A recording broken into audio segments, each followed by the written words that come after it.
आप सभी को एक दफा फिर उन्हीं सियासी गलियों से होकर गुजारते हैं जिन सियासी गलियों से गुजरते गुजरते न जाने कितनी सियासी इबारतें आपके सामने आएंगी और हम उन सियासी इबारतों के सियासी फलसफे आपको समझाते चले जाएंगे। आज की मुलाकात उस सियासतदार की बेमिसाल दास्तान के साथ है जिसकी सिखाई सियासत तो सबने सीखी, जिसने आज से 60 वर्ष पहले सियासत के जो पाठ पढ़ाए वो हर दल ने मानो कंठस्थ कर लिए।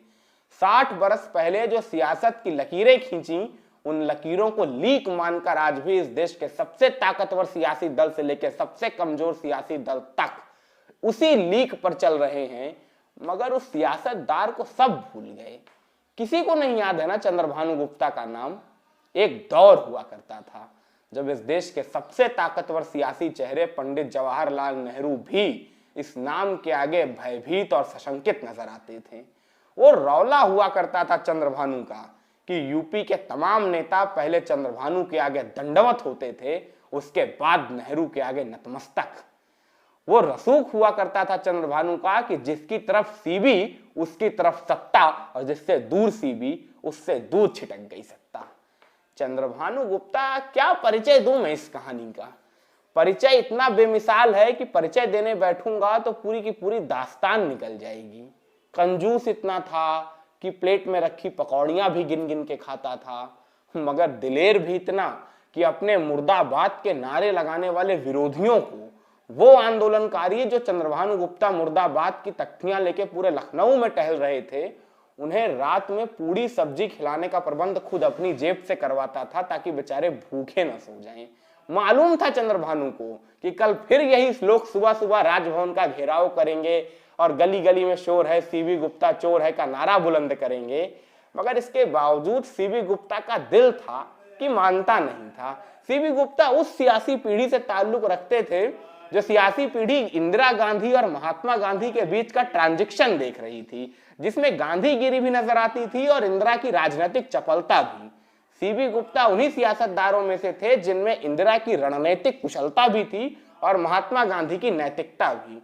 इस देश में सियासत में नैतिकता के अंतिम प्रतीक के तौर पर आप चंद्रभानु गुप्ता के किस्सों को याद कर सकते हैं, सजा कर संग्रहालय में रख सकते हैं कि कभी इस देश की सियासत इतनी नैतिक भी हुआ करती थी।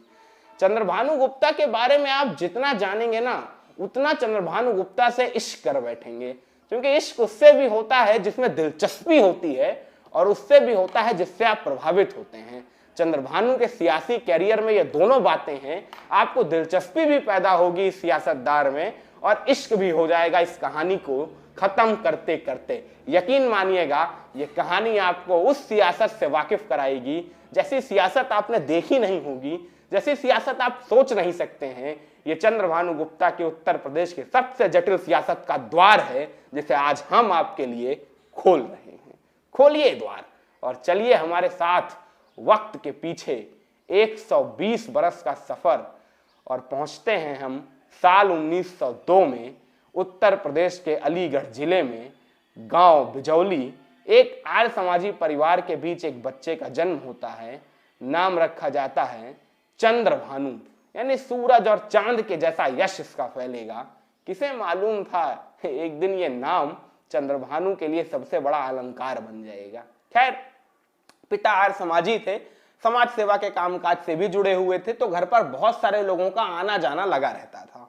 अब जब बहुत सारे लोग आते जाते थे तो चंद्रभानु का भी उठना बैठना बचपन से नए नए लोगों के साथ होता रहता था। तो चंद्रभानु ने अपनी सियासत का पहला और सबसे महत्वपूर्ण सबक यही सीख लिया था कि किस तरीके से नए नए लोगों के साथ संपर्क किया जाता है और उनसे संबंध प्रगाढ़ किए जाते हैं। ये सबसे जरूरी सबक होता है, मगर आज की सियासत है कि ये सबसे जरूरी सबक ही बहुतायत नेताओं से नदारद मिलता है। चंद्रभानु को यह सबक बाल्यकाल में ही मिल गया था। शुरुआती शिक्षा दीक्षा अलीगढ़ के आसपास के विद्यालयों में हुई, फिर उच्च शिक्षा के लिए उन दिनों क्या आज भी जो भी घर आर्थिक तौर से समृद्ध होते हैं वो अपने बच्चों को बाहर पढ़ने भेजते हैं, बड़े शहरों में पढ़ने भेजते हैं।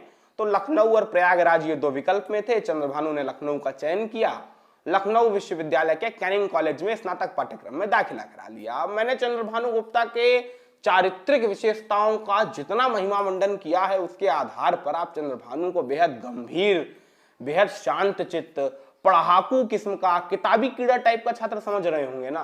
मगर जवानी में और छात्र जीवन में बगैर किस्सों के कहानी पूरी हो जाए तो कहानी नहीं होती है। चंद्रभानु की जवानी में भी कई किस्से हैं।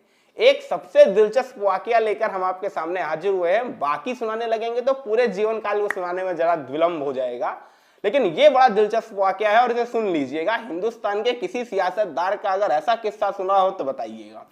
हुआ क्या, कैनिंग कॉलेज में चंद्रभानु पढ़ा करते थे। अब कैनिंग कॉलेज में उन दिनों अंग्रेज ही प्रिंसिपल हुआ करते थे, अंग्रेज ही बड़े बड़े उच्च पदों पर बैठा करते थे। तो वो आमतौर से भारतीय छात्रों की भारतीय भावनाओं की अवहेलना किया ही करते थे। उनके लिए कोई बहुत बड़ी बात नहीं थी किसी की भावना को ठेस पहुंचाना। अच्छा, जो हिंदुस्तानी प्रोफेसर भी आते थे वो लॉर्ड मैकॉले के उस सपनों को साकार करते नजर आते थे कि तन से भारतीय और मन से अंग्रेज। ऐसे ही एक देवेंद्र भट्टाचार्य नाम के प्रोफेसर हुआ करते थे। उन्होंने अपना तकिया कलाम बना लिया था। जानते हैं क्या? साला।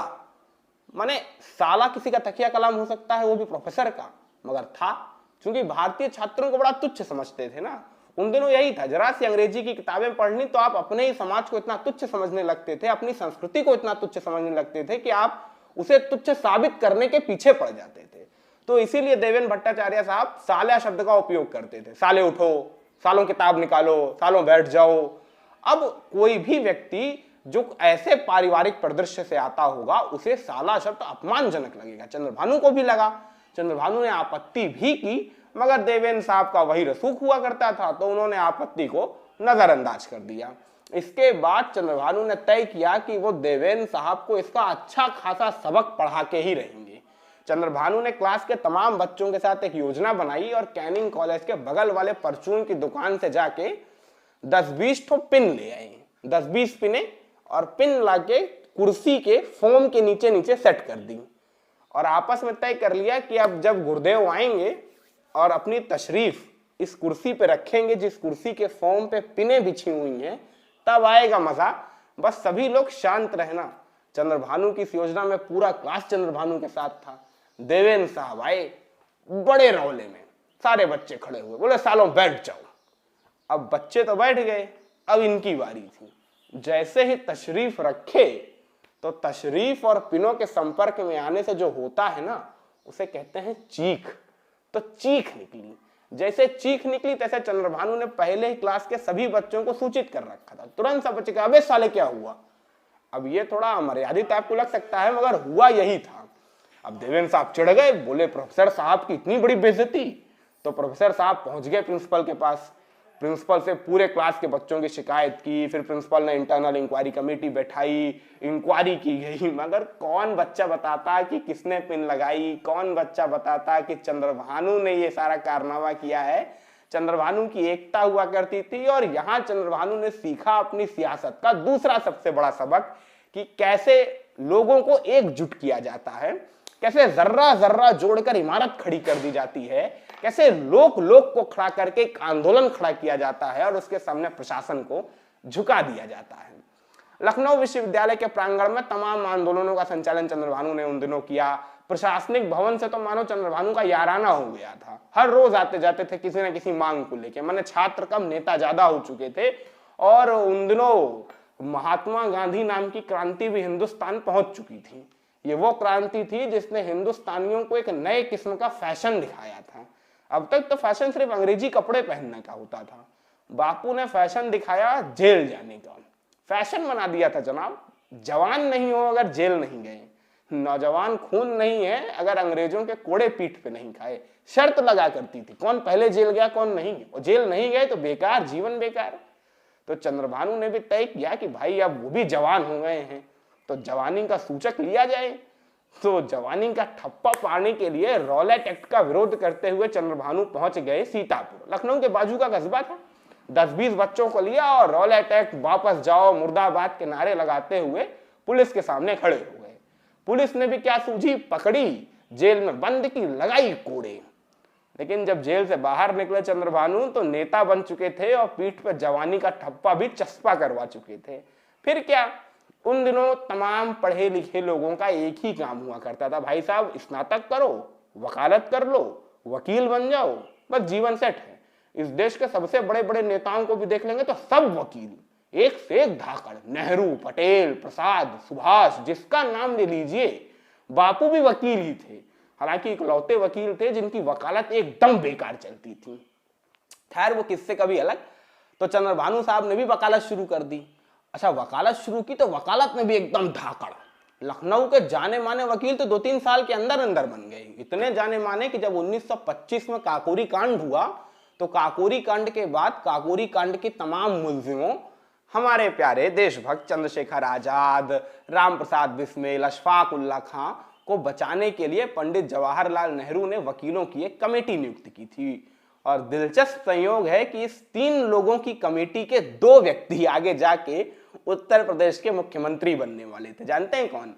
नंबर 1 गोविंद वल्लभ पंत, जो उत्तर प्रदेश के मुख्यमंत्री बनने की सूची में भी नंबर 1 पे थे, और नंबर 3 चंद्रभानु गुप्ता, जो उत्तर प्रदेश के मुख्यमंत्री की सूचियों में भी नंबर 3 पे आते थे। संयोग है, होता रहता है। काकोरी कांड के दौरान ही नेहरू से मुलाकात हुई तो नेहरू को लगा इस बंदे में दम है, तो उत्तर प्रदेश कांग्रेस में नियुक्ति कर दी गई। इसके बाद सियासी सफर आगाज हो गया। फिर उत्तर प्रदेश कांग्रेस के देखते ही देखते ट्रेजरार बन गए। ट्रेजरार बड़ा कमाल का पद होता है, माने कैसे आंदोलन चलेगा, पार्टी में फंड कैसे आएगा। महात्मा गांधी इसको लेके बिल्कुल अरुचि रखते थे, मगर पटेल की वजह से कांग्रेस में यह बड़ा महत्वपूर्ण पद कर दिया गया था नियुक्त कि ट्रेजरार का पद होगा और वो तय करेगा कि आंदोलन कैसे चलाया जाए, व्यापारियों के साथ कैसे संबंध रखे जाएं, व्यापारियों से कैसे चंदे लिए जाएं, जनता से कैसे चंदे लिए जाएं, क्योंकि पार्टी को चलाने के लिए एक फंड की जरूरत होती है। तो चंद्रभानु गुप्ता ने 1927 से लेकर 1936 तक तकरीबन 9 बरस ट्रेजरार का काम बखूबी संभाला। इतना बखूबी संभाला कि चंद्रभानु व्यापारियों के सबसे दुलारे हो गए। और यहीं चंद्रभानु ने सीखा सियासत का तीसरा सबसे बड़ा सबक कि सियासत में जिस चीज की सबसे ज्यादा जरूरत पड़ती है, एक पार्टी की बड़ी मशीनरी को चलाने के लिए जिस ग्रीसिंग ऑयल की जरूरत पड़ती है वो होता है मनी। और यहीं से चंद्रभानु ने मनी का मानदंड तय कर लिया और चंद्रभानु मनी के मापक हो गए। जहां चंद्रभानु वहां पैसा, और जहां पैसा वहां चंद्रभानु। चंद्रभानु गुप्ता 1936 आते आते कांग्रेस के उत्तर प्रदेश के सबसे बड़े सिपहसालार हो चुके थे। तो 37 में विधान परिषद बनी तो निश्चित रूप से उत्तर प्रदेश की विधायिका में भी पहुंच गए। इसके बाद जो तमाम सरकारें बनी उन सरकारों में मंत्री भी रहे। लेकिन असल सियासी सफर शुरू होता है 1947 के बाद, क्योंकि 1947 के बाद चंद्रभानु उत्तर प्रदेश की सियासत में फुल टू एक्टिवेट हो चुके थे। हाँ, इस बीच एक घटना मैं आपको बताना भूल गया। दरअसल घटनाएं चंद्रभानु की इतनी हैं कि किस्से दर किस्से हैं। एक किस्सा नेहरू की यारी और नेहरू की बगावत से भी जुड़ा था। दरअसल शुरुआत सियासत में तो चंद्रभानु की नेहरू की यारी से हुई, मगर आगे जाके नेहरू की समाजवादी विचारधारा से घोर मुखालफत रखने वाले चंद्रभानु धीरे धीरे नेहरू के विरोधी खेमे में शामिल हो गए।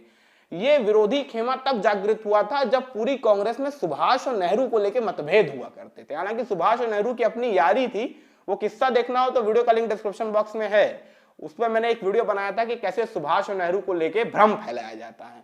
तो खैर, नेहरू की समाजवादी विचारधारा से घोर मुखालफत रखते थे चंद्रभानु। नहीं पसंद थी नेहरू की समाजवादी विचारधारा, और शायद अंतिम नेता थे जो नेहरू की समाजवादी विचारधारा का मुखर विरोध कांग्रेस में रहकर करते थे। तो खैर, चंद्रभानु 1947 के बाद बनी पहली उत्तर प्रदेश की सरकार में संसदीय सचिव रहे, फिर गोविंद वल्लभ पंत की सरकार में मंत्री रहे, फिर आगे जितनी भी सरकारें आई उन सरकारों में मंत्री रहे। लेकिन 1955 आते आते चंद्रभानु अचानक से उत्तर प्रदेश में एक डिस्टेबलाइजिंग एलिमेंट के तौर पर पहचाने जाने लगे दिल्ली की नजरों में। यानी पंडित जवाहरलाल नेहरू चंद्रभानु को एक डिस्टेबलाइजिंग एलिमेंट के तौर पर देखने लगे थे। खास तौर से डॉक्टर संपूर्णानंद के कार्यकाल में जिस तरह से अलग अलग जिले के कांग्रेस कार्यकर्ताओं को ही जुटाकर कांग्रेस की ही सरकार के खिलाफ आंदोलन चलाए गए, उन आंदोलनों से नेहरू को लगा कि वाकई कोई तो है जो उनकी बगावत करने का साहस करता है, कोई तो है जो उनके सामने चुनौती पेश कर रहा है। और ये ताब उत्तर प्रदेश की सियासत में सिर्फ और सिर्फ एक चेहरे के पास था, चंद्रभानु गुप्ता।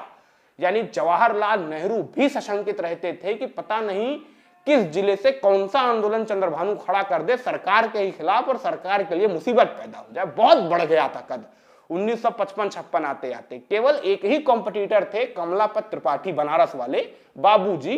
इनके सिवा उत्तर प्रदेश की सियासत में चंद्रभानु का और दूसरा कोई कॉम्पिटिटर नहीं बचा था। फिर डॉक्टर संपूर्णानंद की जब विदाई हुई तो चंद्रभानु गुप्ता को सीएम बना दिया गया। बने नहीं अभी सीएम, चिंता मत करिए, बना दिया गया, मुख्यमंत्री की शपथ भी ले लिए, लेकिन उसकी पहले एक काम होता है जो काम नहीं कर पाए थे ना, काम विधायिका में प्रवेश, क्योंकि तब विधायक नहीं थे चंद्रभानु। तो विधायिका में प्रवेश के लिए चंद्रभानु के पास एक ही रास्ता बचा था, उपचुनाव का। क्योंकि विधायक चंद्रभानु थे नहीं और हाल के दिनों में चुनाव होने की कोई संभावना थी नहीं, तो एक ही चारा था, किसी सीट का कोई प्रत्याशी अपनी सीट छोड़ दे और चंद्रभानु उसकी सीट से पर्चा दाखिल करके विजयश्री हासिल करके विधायिका में प्रवेश कर जाएं। बिल्कुल सीधा साधा सा गणित था। चंद्रभानु को भी लगा कोई बात नहीं, सब कुछ आराम से हो जाएगा। मगर चंद्रभानु की जिंदगी में चंद्रभानु का सबसे बड़ा जुमला अब उनके साथ किस्मत आजमाने वाली थी। चंद्रभानु लखनऊ विश्वविद्यालय के दौरान एक जुमला खूब बोला करते थे, जो भी करो जरा हट के करो, जो भी करो जरा हट के करो। सियासत में उनका जुमला मुहावरा बन चुका था। भाई सीबी गुप्ता की तरह कह रहे हैं, जो भी करो जरा हट के करो। अब यही जुमला उनके साथ उनकी किस्मत करने वाली थी। जो भी कर रही थी अब हट के करने वाली थी, क्योंकि औरों के साथ किस्मत मुख्यमंत्री बनने से पहले खेला करती है, चंद्रभानु के साथ मुख्यमंत्री बनने के बाद खेला करने वाली थी। चंद्रभानु को जिस मुदहा सीट से चुनाव मैदान में उतारा गया था, उस मुदहा सीट पर चंद्रभानु के विपक्ष में राजेंद्र कुमारी जी खड़ी थी, निर्दलीय। राजेंद्र कुमारी कौन है? ये मुदहा सीट के पास की राठ रियासत के दीवान शत्रुघ्न सिंह की पत्नी थी, स्वतंत्रता सेनानी भी रही थी और भूतपूर्व कांग्रेस नेत्री भी थी। मगर इस चुनाव में कांग्रेस के परचम तले खड़े चंद्रभानु गुप्ता के खिलाफ निर्दलीय हुंकार भर रही थी। कोई दिक्कत की बात नहीं, निर्दलीय बहुत लोग लड़ते हैं, जीतता कौन है? वो भी सीबी गुप्ता, यानी जो मुख्यमंत्री बन चुका है, उसे हरा के सवाल नहीं उठता है। बिल्कुल सही चल रहा था पूरे प्रदेश कांग्रेस का नेतृत्व और चंद्रभानु गुप्ता का अनुमान। मगर 12 घंटे पहले किस्मत ने किया वो जिसे चंद्रभानु कहते हैं जरा हटके। पता नहीं क्या हुआ, पूरी मुदहा विधानसभा में एक अफवाह उड़ गई और जिसे लोगों ने सच भी मान लिया। ऐसी अफवाह जिसे सच मानने के पहले भी आदमी 10 बार सोचे, पता नहीं कैसे उसे पूरी की पूरी विधानसभा ने सच मान लिया। अफवाह उड़ी कि चंद्रभानु जी ने तो जिंदगी भर शादी नहीं की है, चूंकि यार समाजी हैं, तो अगर चंद्रभानु जी जीत गए तो ये राजेंद्र कुमारी का अपहरण कर लेंगे और इनकी डोली उठा के अपने घर लेके चले जाएंगे। अब भाई साहब, बुंदेलखंड का इलाका, रियासत की रानी, अब अपनी रानी का ऐसा अपमान। और चंद्रभानु गुप्ता चूंकि आजीवन ब्रह्मचारी थे, इसलिए इस बात पे लोगों ने मुहर लगा दी कि देखो ब्रह्मचारी हैं, शादी नहीं किए हैं, डोली उठा के लेके चले जाएंगे, शादी कर लेंगे। अब ये अफवाह घर घर ऐसी फैली कि अगले दिन वोटिंग हुई और उत्तर प्रदेश के मुख्यमंत्री को किसी ने वोट ही नहीं दिया। माने चंद्रभानु गुप्ता इतनी बुरी तरह चुनाव हारे, इतनी बुरी तरह चुनाव हारे एक निर्दलीय महिला के आगे कि चंद्रभानु को यकीन नहीं हो रहा था। मानो हफ्तों लग गए चंद्रभानु को इस सदमे से निकलने के लिए। एक तो सदमा ये कि हार गई, दूसरा सदमा ये कि मुख्यमंत्री की कुर्सी चली गई, और तीसरा सदमा ये कि उनके चरित्र पे ऐसा दाग लगा कि वो दाग हिंदुस्तान की सियासत में सबसे अलबेला दाग था। वैसा दाग ना किसी सियासतदार के दामन पर लगा और ना लगने की संभावना जान पड़ती है। चंद्रभानु इस सोच में पड़ गए कि ऐसी अफवाह उड़ाई किसने, लेकिन किसी को मालूम नहीं चल पाया। सियासत है, चलती रहती है। चंद्रभानु का भी मुख्यमंत्री बनने का सपना एक बार टूट गया, मगर चंद्रभानु कहां हार मानने वाले थे, सियासत में चलते रहे और 1-2 बरस के बाद फिर मौका आया, चुनाव हुआ। चुनाव में चंद्रभानु रानीखेत विधानसभा सीट से, जहां तक रानीखेत साउथ थी, रानीखेत साउथ विधानसभा सीट से 70 वोटों से जीत के चुनाव जीतने के मामले में चंद्रभानु गुप्ता के साथ पता नहीं क्या समस्या थी। माने राजनीति के जितने माहिर खिलाड़ी थे, चुनाव में सारी महारत धरी की धरी रह जाती थी। चुनाव जीतना टेढ़ी खीर हो जाता था भाई साहब के लिए। एक निर्दलीय प्रत्याशी ने वहां भी जीना हराम कर रखा था। निर्दलीय प्रत्याशी थे, बाद में जनसंघी हो गए थे, मगर चंद्रभानु गुप्ता को छठी का दूध याद दिला दिया भाई साहब। पूरा कांग्रेस नेतृत्व तो हलकान हो गया था, सांस रोक के वोटिंग लाइन के बाहर खड़ा हुआ था। भैया काउंटिंग हुई, कितने वोट आगे कितने वोट पीछे, और अंत में 70 वोट, सिर्फ 70 वोट से जीत के चंद्रभानु गुप्ता विधायिका में पहुंच गए और मुख्यमंत्री बन गए। अब चंद्रभानु गुप्ता मुख्यमंत्री बन चुके थे। अब चंद्रभानु गुप्ता के वो किस्से फिजाओं में तैर रहे थे, जो किस्से सुनाने के लिए आज हम आपको सबसे खास तरीके से लेके आए। सबसे जरूरी फलसफा यही है इस पूरी कहानी का कि चंद्रभानु गुप्ता काम कैसे करते थे। जब मुख्यमंत्री थे तब लखनऊ में गोमती नदी में बाढ़ आ गई। हाफ पैंट पहन के 12 घंटे तक नदी के सामने चंद्रभानु गुप्ता ने खड़े होकर मजदूरों और मिस्त्रियों और इंजीनियरों के सारे बांध बनवाया था ताकि लखनऊ में पानी न घुसे। इतनी कर्मठता आज की सियासत में नजर आती है आपको? ये सीबी गुप्ता। और अब बारी है उस किस्से की जिस किस्से के आगे पूरी सियासत हाथ जोड़े खड़ी रहती है। ये वो किस्सा है जिसे सुनने के बाद आपके दिल में चंद्रभानु के लिए सम्मान 1000 गुना बढ़ जाएगा। ये वो दौर था जब प्रदेश में बागी चंद्रशेखर की चर्चाएं जोरों पर थी। बलिया वाले बागी चंद्रशेखर, और जो प्रदेश की तमाम कांग्रेस सरकारों के खिलाफ जमकर आंदोलन करने के लिए जाने जाते थे। प्रदेश में चंद्रभानु गुप्ता मुख्यमंत्री बन गए थे तो चंद्रभानु के खिलाफ भी चंद्रशेखर का आंदोलन जारी रहा। चंद्रशेखर बलिया से दसियों हजार कार्यकर्ताओं का रेवड़ लेके एक दिन लखनऊ पहुंच गए। पूरा लखनऊ जाम कर दिया। राजभवन का घेराव, हाई कोर्ट के सामने धरना, चारबाग स्टेशन के सामने धरना। लखनऊ की हर सड़क पे चंद्रशेखर के कार्यकर्ता हाथ में तख्ती टांगे हुए नजर आ रहे थे जिसपे लिखा था गली गली में शोर है, सीबी गुप्ता चोर है। हाथ में इस नारे की तख्ती और लब पर सीबी गुप्ता मुर्दाबाद के नारे। ये चंद्रशेखर के कार्यकर्ताओं की पहचान थी, जिन कार्यकर्ताओं से पूरा लखनऊ पटा हुआ था। सीबी गुप्ता अपने खुफिया विभाग को बहुत सक्रिय रखते थे, तो खुफिया विभाग के जरिए इस आंदोलन की तमाम सुगबुगाहटें सीबी गुप्ता को मिल रही थी। शाम 4 बजे के करीब करीब खुफिया विभाग का एक अधिकारी सीबी गुप्ता के पास आता है और सीबी गुप्ता से कहता है, चिंता मत करिए साहब, यह आंदोलन चल नहीं पाएगा। सीबी गुप्ता बोले, क्यों? उस अधिकारी ने बताया, ये लोग ऐसे ही चले आए हैं, भूखे नंगे लोग हैं, इनके पास खाने पीने को कुछ है नहीं, कितनी रात गुजार लेंगे भूखो, ज्यादा से ज्यादा 1 रात, कल चले जाएंगे, पूरा लखनऊ खाली हो जाएगा, चिंता मत करिए। सीबी गुप्ता ने जब ये बात सुनी तो सीबी गुप्ता ने एक लेटर लिखा अपने लेटर पैड पे चंद्रशेखर के नाम, और एक अधिकारी से कहा इसे चंद्रशेखर को दो। वो अधिकारी आया, उसने चंद्रशेखर को दिया। चंद्रशेखर ने पढ़ा तो उसमें चंद्रभानु का बुलावा था। चंद्रभानु ने चंद्रशेखर को तलब किया था। अब अगर कोई भी आप आंदोलन लोकतंत्र के अंदर कर रहे हैं तो अगर नेता आपको मिलने के लिए बुला रहा है तो आप उस नेता से मिलने जाएंगे। तो चंद्रशेखर ने भी तय किया कि वो चंद्रभानु से मिलने जाएंगे। शाम 6 बजे के करीब करीब चंद्रशेखर चंद्रभानु से मिलने गए। चंद्रभानु निकले, चंद्रशेखर खड़े हुए थे कमरे में। चंद्रभानु सामने पड़ते ही चंद्रशेखर को लगे सुनाने, खूब डांटा, खूब फटकारा। बोले, जब जेब में पैसा नहीं था तो दसियों हजार कार्यकर्ताओं को क्यों ले आए? किस भरोसे पे ले आए? किस बिना पे ले आए? कार्यकर्ताओं को भूखे मरवाओगे? दसियों हजार किसानों को लेकर चले आए हो इतनी दूर से, बिना खाने पीने का प्रबंध किए? ऐसे चलाए जाते हैं आंदोलन? ऐसे करते हो? चंद्रशेखर एक टक चंद्रभानु को देख रहे थे, क्योंकि चंद्रशेखर को तो लगा था चंद्रभानु साहब किसी और के लिए डांट पिलाएंगे, इस मुद्दे के लिए डांट पिलाएंगे। चंद्रभानु ने कहा, क्या करोगे बताओ, क्या सोचे हो, कैसे करोगे खाने पीने का प्रबंध? चंद्रशेखर ने कहा, अब आप ही निजाम हैं, हमारे पास तो कुछ है नहीं, ये तो आपको मालूम ही चल चुका है, जो भी कर सकते हैं आप ही कर सकते हैं, जो करना हो करिए। चंद्रभानु ने कहा, बस बस अब ऐसी भोली सूरत ना बनाओ, जाओ, पूरी सब्जी का प्रबंध कर दिया है, पहुंचती होगी, खाओ और खिलाओ, पेट भर के खाना, भलभी से कल फिर आंदोलन करना, लेकिन आज रात पूरी सब्जी पेट भर के खाना, और जब तक लखनऊ में रहोगे भोजन पानी की चिंता मत करना। लेकिन याद रखना, आगे से अगर ऐसे आंदोलन किए बिना भोजन पानी के तो ऐसे आंदोलनों की तो मैं खाट खड़ी कर सकता हूं।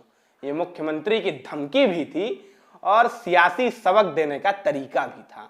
मगर ऐसे मुख्यमंत्री मिलते हैं कहीं कि अपने खिलाफ आंदोलन करने वाले नेताओं के लिए भी इतनी सहृदयता, इतनी सदाशयता, पूरी सियासत नतमस्तक हो गई थी जनाब उस दिन सीबी गुप्ता के आगे। सीबी गुप्ता की नैतिकता के आगे समूची सियासी चपलताएं बेमानी सी लगती हैं आपको। एक दिन ऐसे ही सीबी गुप्ता मोती महल में ठहरे हुए थे। मोती महल सीबी गुप्ता ने ही बनवाया था लखनऊ में। कहा जाता है लखनऊ को वाजिद अली शाह ने जितनी इमारतें नहीं दी थी, उससे ज्यादा इमारतें अकेले सीबी गुप्ता ने दी थी। इतनी इमारतें बनवाई, इतनी संस्थाएं खुलवाई, इतने पुस्तकालय, इतने तालाब, इतने परिसर, इतने पार्क, और सब अपने नाम पे नहीं, दूसरे दूसरे नेताओं के नाम पे। माने जिन समाजवादियों से 36 का आंकड़ा रहता था सीबी गुप्ता का, उस समाजवादी विचारधारा के सबसे प्रखर चेहरे नरेंद्र देव के लिए जितना काम सीबी गुप्ता ने किया है ना, यकीन नहीं करेंगे आप। ऐसी ऐसी संस्थाएं खुलवाई हैं कि उनके मरने के बाद दशकों बीत चुके हैं, मगर वो संस्थाएं आज भी नियमित तौर से चल रही हैं। नेहरू से बगावत थी ना सीबी गुप्ता की, अभी मैंने बताया था, मगर पंडित जवाहरलाल नेहरू के पिता मोतीलाल नेहरू के नाम पर अगर किसी नेता ने सबसे ज्यादा संस्थाएं खुलवाई हैं तो उस व्यक्ति का नाम है चंद्रभानु गुप्ता। ये जिस मोती महल की बात मैं कर रहा हूं, ये मोतीलाल नेहरू महल था। मोतीलाल नेहरू भवन के परिसर में सीवी गुप्ता शाम को बैठ के चाय नाश्ता करते थे। वो दौर अलग हुआ करता था ना, मुख्यमंत्री ऐसे आम लोगों के बीच में बैठा करता था। तो सीवी गुप्ता बैठ के चाय पानी कर रहे थे कि कैंटीन वाला दौड़ते हुए आया, बोला साहब साहब पकौड़ी तल रहे हैं, गरम गरम है, ले आए? सीवी गुप्ता बोले पकौड़ी गरम है? उसने कहा साहब बिल्कुल गरम। बोले ले आओ एक प्लेट। अब वो एक प्लेट में ढेर सारी पकौड़ियां भर के ले आया। सीवी गुप्ता ने पकौड़ियां देखी तो बोले कितनी हैं? उसने कहा साहब 50। उसने कहा 50? उसने कहा हाँ साहब 50 हैं।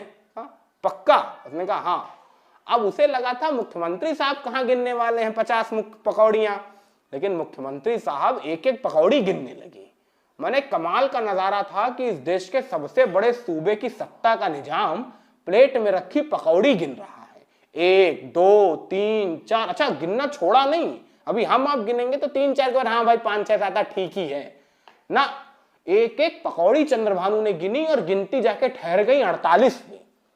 48 पकौड़ी, माने चंद्रभानु गुप्ता ने 48 पकौड़ियां गिनी और फिर कैंटीन वाले की तरफ देखे, तुम तो बोले थे 50 है। उसने कहा साहब 50 ही होंगी, 1 2 ठो भूल गया होऊंगा। चंद्रभानु ने कहा ना, मैंने गिनी 48 की 48 है, तुमने झूठ बोला, झूठ बोलते हो, जाओ इसका पैसा नहीं मिलेगा। उस दिन चंद्रभानु ने पैसे भी नहीं दिए और इसी गुस्से में मोती महल से चले गए। हालांकि जब अगले दिन चंद्रभानु मोती महल पहुंचे तो सबसे पहले कैंटीन वाले को बुला के उसका बकाया पैसा चुकाया। पैसा बकाया छोड़िए जनाब, दोस्तों की मदद करने के लिए अपना सब कुछ बेच दे उस फकीर का नाम था चंद्रभानु गुप्ता। एक दिन का किस्सा है, राम मनोहर लोहिया, जानते तो होंगे ना आप, लोहियावादी, बहुत सारे लोग परिवारवाद का धंधा खोल के सियासत में बैठे हुए हैं। राम मनोहर लोहिया के सचिव हुआ करते थे नंद किशोर। नंद किशोर अपनी बेटी की शादी कर रहे थे। अब बिटिया की शादी कर रहे थे मगर जेब में पैसे तो थे नहीं, तब सियासत में ग्लैमर नहीं होता था ना, पैसे नहीं होते थे। तो नंद किशोर किसी मददगार को ढूंढ रहे थे जो कुछ उधार पैसा दे दे या मदद कर दे कुछ पैसे की। लोगों ने नाम सुझाया, भैया सीवी गुप्ता के पास जाओ, वो तो बड़े बड़े व्यापारियों से चंदे ले लेते हैं। यही सीवी गुप्ता का वो सबक था जिसे मैं कह रहा था कि सियासी सबक मान के हर सियासतदार ने कंठस्थ कर लिया है। आजकल आप देखते होंगे ना कि सियासी पार्टियां व्यापारियों से चंदे लेती हैं और फिर सरकार में आने के बाद व्यापारियों को परोक्ष लाभ पहुंचाती हैं। यह मास्टर प्लान माना जाता है, खास तौर से भारतीय जनता पार्टी पर ऐसे आरोप सबसे ज्यादा लगते हैं। लेकिन ये सियासत करके छोड़ चुके थे सीवी गुप्ता आज से 5 दशक पहले। इस सियासत के सबसे बड़े प्राण भूता थे सीवी गुप्ता। सियासत की बारीकी समझते थे सीवी गुप्ता, जानते थे मशीनरी को चलाने के लिए ग्रीसिंग की जरूरत होती है और ये ग्रीसिंग होता है मनी। मगर सीवी गुप्ता के ऊपर भ्रष्टाचार के ये आरोप बेमानी कैसे साबित हुए थे, यह आपको इस कहानी के अंत में मालूम चलेगा। खैर, सबने कहा भैया सीवी गुप्ता के पास जाओ, तो नंद किशोर जी को लगा कि एक तो विचारधारा के खिलाफ आदमी है, लेकिन चलो चले चलते हैं, शायद मदद कर ही दें। हालांकि उम्मीद नहीं होती है कि अपने विपक्षी नेता के सचिव की कोई मदद करे। तो नंद किशोर पहुंचे सीवी गुप्ता के पास। सीवी गुप्ता ने कहा बताइए। उसने कहा साहब 5000 रुपए चाहिए थे, बिटिया की शादी के लिए पैसे नहीं थे, हो जाते इंतजाम तो बड़े अच्छे थे, बिटिया की शादी कर लेते। बिफर पड़े चंद्रभानु, बोले कुबेर समझ रखा है क्या? बताओ, हर कोई हो धन कुबेर समझ रखे हैं सब, जिसको देखो वही मेरे पास चला आता, पैसे का पेड़ लगा है क्या मेरे पास? कैसे डाल झाड़ूंगा और पैसे गिरने लगेंगे, तुमको पैसे दे दूंगा मैं? हद हो गई, नहीं है मेरे पास पैसे, जाओ। नंद किशोर बेचारे मुंह लटकाए चले आए और लखनऊ के कॉफी हाउस में बैठ के कॉफी पीने लगे। अच्छा, लखनऊ का तो हर किस्सा दिलचस्प भाई साहब। ये कॉफी हाउस से अभी मेरे दिमाग में याद है, कॉफी हाउस गजब की जगह है, चारबाग के बगल में है। कभी लखनऊ गए होंगे तो गए होंगे, जाइएगा। बड़े बड़े सियासी घटनाक्रमों का गवाह रहा है ये स्थल। कभी कॉफी हाउस पे भी अकेले वीडियो बनाएंगे। खैर, अभी तो चंद्रभानु गुप्ता के घर से निकल के नंद किशोर जी कॉफी हाउस पर आके बैठ के उदास मन से ठंडी ठंडी कॉफी पी रहे थे। सामने से एक नेता महोदय आए, बोले नंद किशोर आप ही हैं क्या? नंद किशोर ने कहा जी। बोले मैं सीवी गुप्ता के पास से आ रहा हूं। तो उन्होंने कहा जी बताइए। उस व्यक्ति ने 5000 रुपए की गड्डी नंद किशोर की जेब में डाल दी। नंद किशोर चौंक गए, बोले ये क्या है? बोले आपके जाने के बाद मैं सीवी गुप्ता जी से मिलने गया था। गया तो सीवी गुप्ता बड़े परेशान थे। मैंने कहा क्या हुआ? बोले वो नंदकिशोर आया था, उसकी बिटिया की शादी है, पैसे उसके पास है नहीं, पैसे की व्यवस्था करने के लिए कह गया था, मेरे पास भी पैसे नहीं थे। तो मैंने कहा कि भैया अगर इतना ज्यादा आपको चिंता थी नंदकिशोर की तो दे देते, आपके खाते में होंगे पैसे। सीबी गुप्ता ने कहा खाते में भी नहीं है पैसे, खाते में कुल जमा इतना है कि उससे 5,000 क्या 500 नहीं बन सकता है। क्या किया जाए नंदकिशोर के लिए? तो मैंने सीबी गुप्ता को समझाया कि जो व्यापारी आपको चंदा देते हैं उन व्यापारियों से कुछ व्यवस्था करा दीजिए, बाद में देखा जाता रहेगा।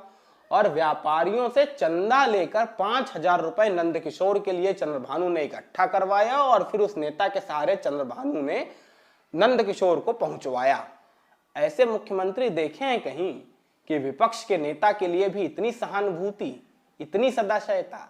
खैर ये किस्सा भी चला गया, चंद्रभानु की सरकार भी चली गई, बस 3 साल के मुख्यमंत्री बन पाए थे। तब तक आधम का कामराज प्लान। अब ये कामराज प्लान क्या बला है? दरअसल के कामराज कांग्रेस के तमिलनाडु के मुख्यमंत्री हुआ करते थे, पंडित जवाहरलाल नेहरू के बड़े करीबी थे और नेहरू ने कांग्रेस संगठन स्तर को मजबूती प्रदान करने के लिए एक प्रस्ताव बनाने का निर्देश कामराज को दिया था, जिसे कामराज ने कामराज प्लान के तहत संपादित करके नेहरू के सामने रखा था।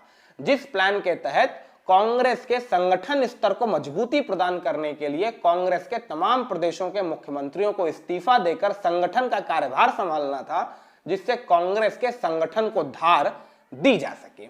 जिसके तहत कामराज ने सबसे पहले खुद मुख्यमंत्री पद से इस्तीफा दिया था और फिर कांग्रेस के तमाम प्रदेशों के मुख्यमंत्री एक एक करके इस्तीफे दे रहे थे, जिसके बाद चंद्रभानु पर भी स्वाभाविक दबाव बनने लगा इस्तीफा देने का। हालांकि सीबी गुप्ता हमेशा कहा करते थे कि ये सिर्फ नेहरू की महज एक चाल है अपने विरोधी नेताओं को सत्ता से हटाने की, ताकि अपने मनपसंद नेताओं को सत्ता पे बिठा सके। मगर सीबी गुप्ता के साथ ये करना आसान काम नहीं था, क्योंकि सीबी गुप्ता का उत्तर प्रदेश सबसे बड़ा गढ़ था, जिस गढ़ में सीबी गुप्ता से खुला विरोध करना मतलब आला कमान को भी एक बड़ा परिणाम भुगतना था। इसलिए आला कमान सीधे सीधे सीबी गुप्ता को नाराज भी नहीं कर सकता था, ताकि कैडर में यह मैसेज ना जा पाए कि सीबी गुप्ता से आला कमान की नहीं बन रही है। इसीलिए सीबी गुप्ता को आश्वस्त किया गया कि आप अभी हट जाइए, अगले चुनाव के बाद आपको एक दफा फिर मुख्यमंत्री बना दिया जाएगा, और तो और आपके हटने के बाद अगले चुनाव तक के इस कार्यकाल के लिए जिस मुख्यमंत्री को चुना जाना है वो भी आपकी इच्छा के अनुसार ही चयन किया जाएगा। सीबी गुप्ता इस प्रस्ताव पर राजी हो गए, मगर सीबी गुप्ता के सामने धर्म संकट आके खड़ा हो गया कि भाई साहब अगला मुख्यमंत्री बनाया किसे जाए।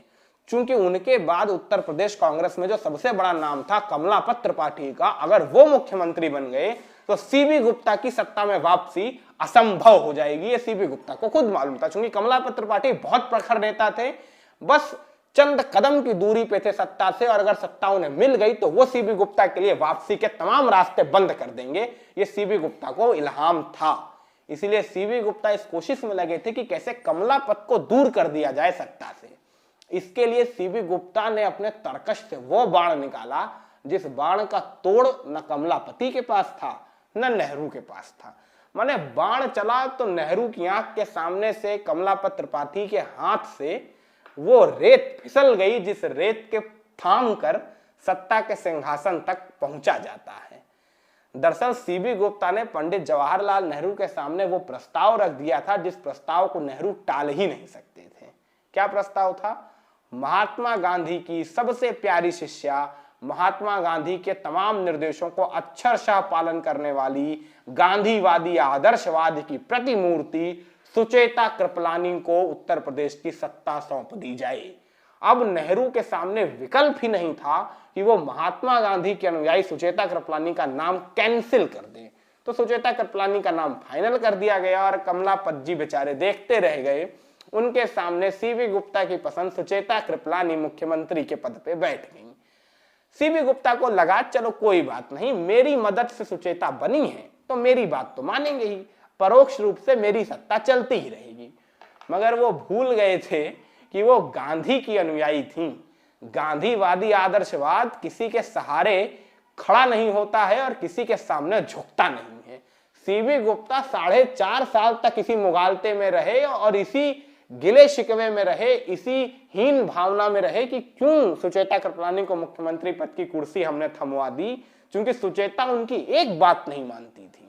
मतलब सीबी गुप्ता 4.5 साल तक पछताते रहे कि क्यों सुचेता का नाम हमने दे दिया, क्योंकि कोई और मुख्यमंत्री बनता तो इतनी सहूलियत तो दे ही सकता था, सुचेता तो उतनी भी नहीं देती। मैंने सुचेता कृपलानी का किरदार भी इतना दिलचस्प है, कभी इस पे अलग से वीडियो बनाऊंगा। उत्तर प्रदेश की वो मुख्यमंत्री जो हाथों में साइनाइड का कैप्सूल लिए घूमती थी कि जहां अवसर मिले आत्महत्या क्यों करती थी, कैसे करती थी, वो कभी आगे मुलाकात में बताऊंगा।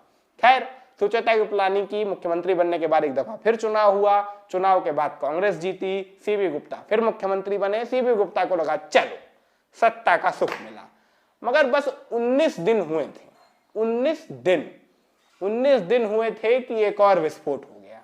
चौधरी चरण सिंह साहब ने भारतीय क्रांति दल बना के पार्टी तोड़ दी, अपना मुख्यमंत्री बन गए। सीबी गुप्ता फिर से सत्ता से बेदखल, एक दफा 3 साल के लिए बने, एक दफा 19 दिन के लिए बने।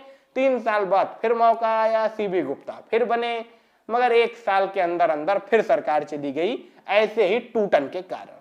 तो सीबी गुप्ता महोदय 3 बार मुख्यमंत्री रहे। 3 बार के बाद चौथी बार बनने की नौबत नहीं आई, क्योंकि तब तक खेला हो चुका था ऊपर। क्या ऊपर? इंदिरा गांधी ने कांग्रेस तोड़ दी थी। इंदिरा गांधी ने राष्ट्रपति चुनाव को लेके जो लकीर खींची थी, जिस लकीर के इस पार इंदिरा थी और उस पार सिंडिकेट, तो सीबी गुप्ता महोदय उस पार वाले ग्रुप में चले गए, जो पूरा का पूरा ग्रुप समाहित हो गया नदी की समाधि में 1969 के राष्ट्रपति चुनाव के बाद। और कांग्रेस का मतलब हो गया सिर्फ और सिर्फ इंदिरा गांधी। तो जो गुट इंदिरा के साथ था उस गुट की नैया पार लग गई, और जो गुट इंदिरा के विरोध में खड़ा हुआ था वो गुट समूचा का समूचा समा गया पानी में। अब सीबी गुप्ता जी का सियासी कैरियर यहीं पर गोता लगा जाता है। इसके आगे न सीबी गुप्ता की सियासत चली, न सीबी गुप्ता की सियासत में अब वो धार रही। हालांकि पुराने नेताओं में सीबी गुप्ता की धमक बरकरार थी, जो तब भी देखी जा सकती थी जब इस देश में पहली बार गैर कांग्रेसी सरकार बनी थी, जनता पार्टी जेपी वाले आंदोलन के बाद 1977 में। तब सीबी गुप्ता को भी ऑफर दिया गया था कि आप केंद्रीय मंत्रिमंडल में एक मंत्री की भूमिका निभाइए, मगर उस दौर में सियासतदार अपनी सियासत का फल चखते थे, दूसरे की सियासत का नहीं। सीबी गुप्ता ने कहा, जब मेरी कोई भूमिका नहीं थी तो मैं इस सियासत का हिस्सेदार नहीं हो सकता हूं। अगर मैंने सड़कों पर लाठियां नहीं खाई हैं तो मैं सत्ता का सुख भोगने का हकदार भी नहीं हूं। है ऐसी नैतिकता। मैंने कहा ना, व्यक्तित्व का सम्मिश्रण था सीबी गुप्ता। खैर, इसके बाद एक दिन अचानक हार्ट अटैक से सीबी गुप्ता की मृत्यु होती है, और मृत्यु होने के बाद जब सीबी गुप्ता के खातों की जांच की जाती है तो किसी को यकीन नहीं होता है कि जिस नेता ने पहली बार कमर्शियलिज्म का चस्का सिखाया था सियासत को, जिस नेता ने पहली बार सियासत को व्यापारी बना दिया था, जिस नेता ने पहली बार सियासत को पैसे का गुणा भाग करना सिखाया था, जिस नेता ने पहली बार मनी पावर दिखाई थी, उस नेता के खाते में सिर्फ और सिर्फ 10,000 रुपए थे। 3 बार का मुख्यमंत्री। आजकल के विधायकों की संपत्ति का आंकड़ा देख लेंगे तो आपको इस 10,000 की कीमत मालूम चलेगी, जो कीमत चंद्रभानु ने पूरे जीवन में नैतिकता की इज्जत कमा के चुकाई थी। कैसा लगा ये वीडियो, कैसी लगी ये कहानी? अगर अच्छी लगी हो तो लाइक करना मत भूलिएगा, शेयर करना मत भूलिएगा, चैनल को सब्सक्राइब करना मत भूलिएगा। पॉलिटिक्स और हाँ,